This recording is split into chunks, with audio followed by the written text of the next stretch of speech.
నిదానమే ప్రధానం. బాగా డబ్బున్న కుర్రాడు సంజయ్కి వేగంగా వెళ్లే కార్లంటే ఇష్టం. అతని వద్ద అలాంటి కొన్ని కార్లున్నాయి కూడా. వేగంగా కారు నడపడం అంటే అతనికి ఇష్టం. వేగ పరిమితుల్ని అతనెప్పుడూ ఖాతరు చేసేవాడు కాదు. అతను చాలాసార్లు పోలీసులకు, స్పీడ్ రాడార్లకు పట్టుబడి జరిమానా విధించినప్పటికీ పట్టించుకునేవాడు కాదు. ఎప్పట్లాగే ఒకరోజు అతడు చాలా వేగంగా కారు నడుపుతుంటే ఒక పోలీసు తనను వెంబడించడం గమనించాడు. చివరికి పోలీసు అతనిని దాటి వెళ్ళి ఆగమని లైసెన్సును తనిఖీ చేశాడు. ఆయన తన అట్ట తీసి వ్రాయడం మొదలెట్టాడు. ఆ కాగితాన్ని సంజయ్కి అందజేశాడు. సంజయ్ దానిని ఇలా చదవడం ప్రారంభించాడు. ప్రియమైన సంజయ్, ఒకప్పుడు నాకొక అందమైన కూతురుండేది.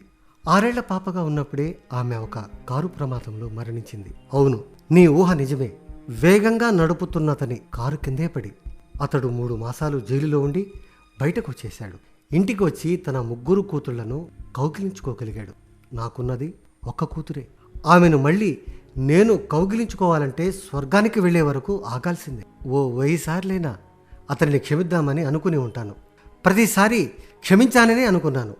నిజంగానే క్షమించానేమో కూడా. కానీ ఈసారి కూడా మళ్ళీ మరొకరిని క్షమించాల్సి ఉందేమో. ఇప్పుడైనా నా కోసం ప్రార్థించు. జాగ్రత్తగా ఉండు సంజయ్. ఇక నాకు మిగిలింది నా కుమారుడు ఒక బిడ్డ మాత్రమే. సంజయ్ వెంటనే చుట్టూ చూసి ఆ పోలీస్ కారు పక్కకు తిరిగి వెళ్ళిపోవడం చూశాడు. అది కంటికి కనిపించకుండా పోయే వరకు అలాగే చూస్తూ ఉన్నాడు. సరిగ్గా 15 నిమిషాల తర్వాత అతడు కూడా అక్కడి నుండి కదలి క్షమాభిక్ష కోసం ప్రార్థిస్తూ ఇంటికెళ్ళాక ఆనందభరితులయ్యే పెళ్ళాం బిడ్డలను కౌగించుకోవాలనుకుంటూ నెమ్మదిగా కారు నడుపుకుంటూ ఇంటికి చేరాడు. నీతి: జీవితం అమూల్యమైనది. దానిని జాగ్రత్తగా కాపాడుకోండి. కారును జాగ్రత్తగా నడపడమే కాదు, మీ డ్రైవర్ను కూడా జాగ్రత్తగా నడపమనండి.